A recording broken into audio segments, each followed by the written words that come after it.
Before we get started on this oil change, I want to go over a couple things. One thing is the oil type and capacity. So this is a 3.8 Chrysler engine, and what we have is a 5W20. This is a full synthetic. This is Supertech. I just looked up who makes Supertech and found the Warren Oil Company, as well as ExxonMobil and Pennzoil will make oil for Walmart. This is a budget oil change. That's why I went with Supertech. We've also got the oil filter, Supertech. You can see here it is made in the USA. So what you're going to want for this oil change is obviously the oil. You're going to want the 5W20, 5 quarts. That's if you're doing the filter. You're going to want the filter. I've got a 12mm socket, which you can use a wrench or a socket and a ratchet, and a drain pan, as well as some ramps and preferably some lights so you can see what you're doing. Another thing you might want is gloves if you want to keep your hands clean. I prefer to keep mine clean. You'll want some rags. We're going to do a couple things on the top side before we go down, and I really like to only go down under one time. Kind of getting old. I also want to mention another good tool to have is an oil filter wrench. It's always handy to have because sometimes you will get an oil filter you can't twist off without a little manipulation, and this has been helpful. It covers a pretty good range of sizes, so I haven't had to use the band style oil filter wrench since I bought this. So I'll have a link to all the tools, and I'll have a section where you can buy everything from Amazon or everything from Walmart, or you can pick and choose whatever you want. The first thing I want to do, we're going to go ahead and open the oil filter. We're going to go ahead and open the oil.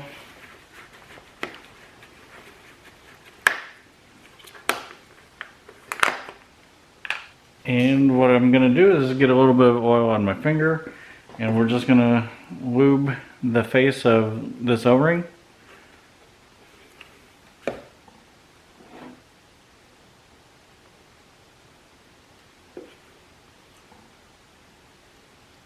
And the reason that we do this, or at least the reason I do it, is so that when we go to change this oil again, this ring isn't seized up to the engine block.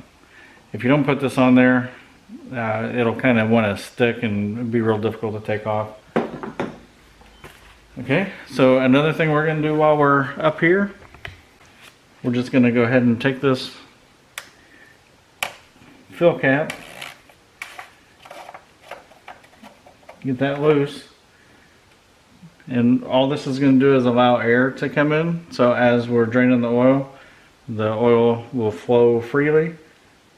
So now all we got to do is get down underneath and get the drain plug out, get the oil drained in the drain pan, and kind of wait that out. We'll take the filter with us because once the oil has drained, then we'll pull the filter out and change that while we're down there. Alright, here we are under the van, and we've got our oil pan, and then we have, you can see the drain plug right here. That is a 13mm. I may have said that was 12 earlier, but it's a 13mm. So we're going to go ahead and position the pan, get that loose, get the oil draining.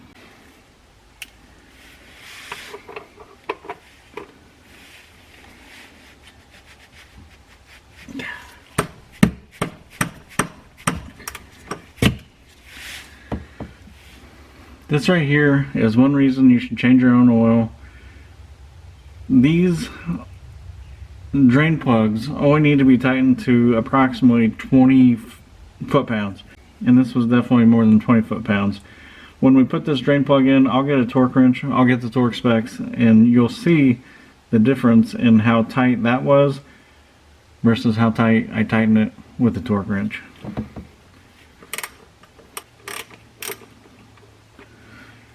And hopefully I can show you a little trick here how to keep a little bit clean. As we're taking this drain plug out, I'm going to be pushing toward the oil pan, and then once the threads are all the way out, then I'll pull it out and up. And I know it's difficult to see because of where I got the camera.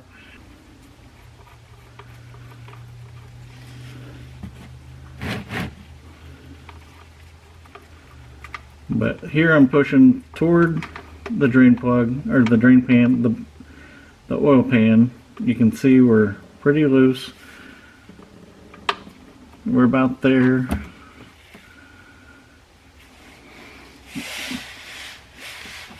Yeah, hopefully you can see I'm clean. It doesn't always work that well. I'm just wiping off the drain plug. Alright, so the oil's drained long enough. Putting the drain plug back in. Nothing special there. Let me come right back with those torque specs and we'll get this tightened up. Alright, after a short search on the internet, I found the torque spec to be 20 foot-pounds. I've got my cheap Harbor Freight torque wrench. I've already set it to 20 foot-pounds. I would show you, but I don't think it's going to show up. Yeah, so it is set to 20 foot-pounds, and we're going to go ahead and tighten this. So far, I've hand tightened it. You can see I can turn it back. Okay, so we'll get this on there. Make sure we're going in the on direction.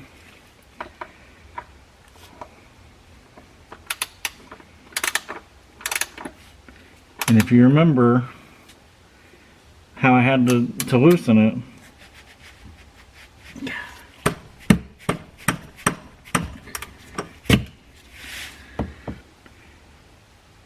listen for the click. Right there. That's 20 foot-pounds. That's all the pressure on here we need. So now we can move on to the oil filter. Normally when I do these, I don't over tighten them and I can take them off with my hands. It might take a little bit of work, but we'll see if we can break this one free. And then what's going to end up happening is there's some oil sitting on top of this filter. So once we break the seal, it's going to start leaking. No big deal. We've got our rag, we got our gloves.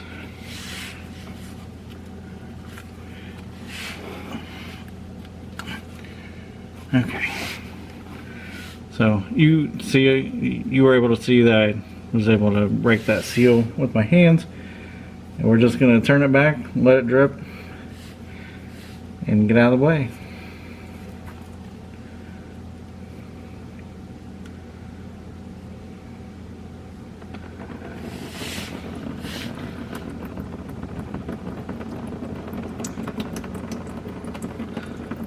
I'm shielding you so you don't get any oil on you. Just gonna let this drip a little bit. So I saw a pretty cool trick online. You can take a red Solo cup once you break that seal, and you can actually squeeze the filter through the cup, and you don't get any mess. You don't have to worry about this dripping. So since I have this rag and these gloves, I'm gonna go ahead and take this off. If you do this, just you kind of want to keep pressure on it, because once it lets go, it's going to let go and it'll drop and you'll get oil everywhere. And then what I like to do is clean this mating surface. Nothing crazy, just like that. Now we're ready to put our oil filter on.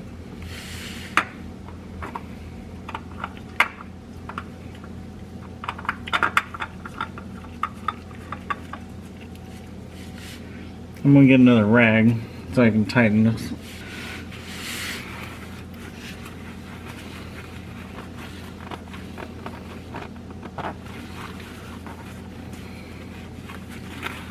You know, wipe off any oil that you've gotten any place. And at this point, we're done with potentially getting oil on us. So I'm going to take these gloves off, and we'll go to the top side and get our oil put in. Alright, so one other thing I do like to do, just like I put oil on the O-ring for the oil filter, I also like to put it on the O-ring that is on the cap here. You can see right there. So when we took this cap out, you could tell it was a little difficult to get off. So I like to just put some fresh oil on there just to help keep it from seizing up the next time. Also going to clean this cap a little bit.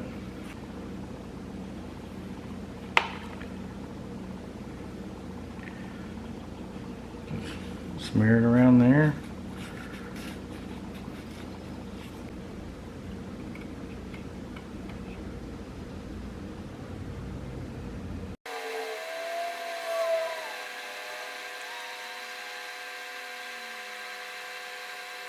We'll let that oil settle for a minute. We'll check the oil and make sure that we're in good shape. At the beginning of the video, I mentioned that the oil type and capacity is 5W20, which is also noted on this oil cap right here. And it is 5 quarts with filter. All right, let's see what this dipstick says. We'll just clean this first one off. Won't pay it any attention.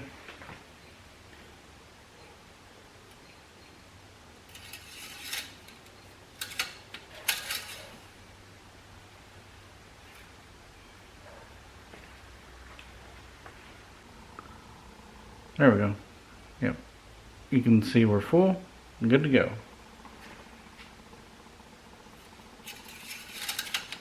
Now that we've changed the oil, we are going to take care of this light that comes on. Change oil. So in order to shut off that change engine oil light, what we're going to do is we're going to turn the key on and push the brake or push the gas pedal 3 times. We will not start the car. We're just going to the on position.